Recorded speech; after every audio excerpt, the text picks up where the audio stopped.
Survei SMRC, Ganjar unggul tipis atas Prabowo dalam simulasi head-to-head. Lembaga survei Saiful Mujani Research and Consulting, SMRC, merilis hasil survei terbaru tentang elektabilitas calon presiden pada pemilu 2024. Dalam survei tersebut, SMRC melakukan simulasi head-to-head, atau dua nama antara Ganjar Pranowo dan Prabowo Subianto. Hasilnya, Ganjar Pranowo unggul tipis atas Prabowo Subianto dalam simulasi head-to-head. Berdasarkan hasil survei yang dilakukan pada 2 hingga 5 Mei 2024 dengan metode random digit dialing, RDD, Ganjar memperoleh dukungan sebesar 42,2%, sedangkan Prabowo memperoleh dukungan sebesar 41,9%. Sisanya, sebanyak 15,9% responden belum menentukan pilihan.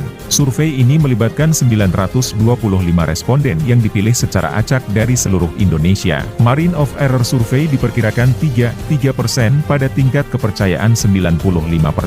Direktur Riset SMRC Denny Irvani mengatakan bahwa hasil survei ini menunjukkan bahwa dukungan pada kedua calon sangat seimbang dan tidak berbeda secara signifikan. Ia juga mengatakan bahwa hasil survei ini masih bisa berubah karena masih ada perbedaan tingkat pengenalan publik terhadap kedua calon. Prabowo sudah dikenal oleh 94% atau hampir semua pemilih, sementara Ganjar baru dikenal 85%. Pada hari H, dapat diasumsikan bahwa hampir semua pemilih akan tahu kedua tokoh tersebut, kata Denny dalam kanal YouTube SMRC TV pada Minggu, 7 Mei 2024. Denny juga mengungkapkan bahwa dalam simulasi head-to-head ini, Prabowo terlihat cenderung unggul atas Ganjar pada bulan Maret sampai April 2024. Namun, pasca deklarasi Ganjar oleh PDIP pada akhir April 2024, Ganjar mulai mengimbangi Prabowo. Bahkan, dalam simulasi di antara yang mengenal keduanya, Ganjar telah menyalip Prabowo. Pada kelompok pemilih yang tahu kedua tokoh, Ganjar menjadi unggul atas Prabowo. Ganjar mendapatkan dukungan 46,4% suara,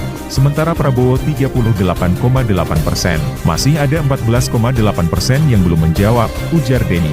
Denny menambahkan bahwa hasil survei ini juga mencerminkan sikap pemilih kritis yang masih menimbang-nimbang pilihan mereka. Pemilih kritis adalah mereka yang tidak memiliki preferensi partai politik atau calon presiden tertentu. Survei ini menunjukkan bahwa pemilih kritis masih banyak dan mereka akan menjadi penentu dalam pemilu 2024. Mereka akan mempertimbangkan berbagai faktor seperti visi, misi, program, rekam jejak, dan kinerja para calon, tutur Denny. Denny berharap bahwa hasil survei ini dapat menjadi bahan masukan bagi para calon presiden dan partai politik untuk menyusun strategi dan menyampaikan gagasan mereka kepada publik. Ia juga berharap bahwa hasil survei ini dapat menjadi bahan informasi bagi masyarakat untuk menentukan pilihan mereka secara rasional dan demokratis.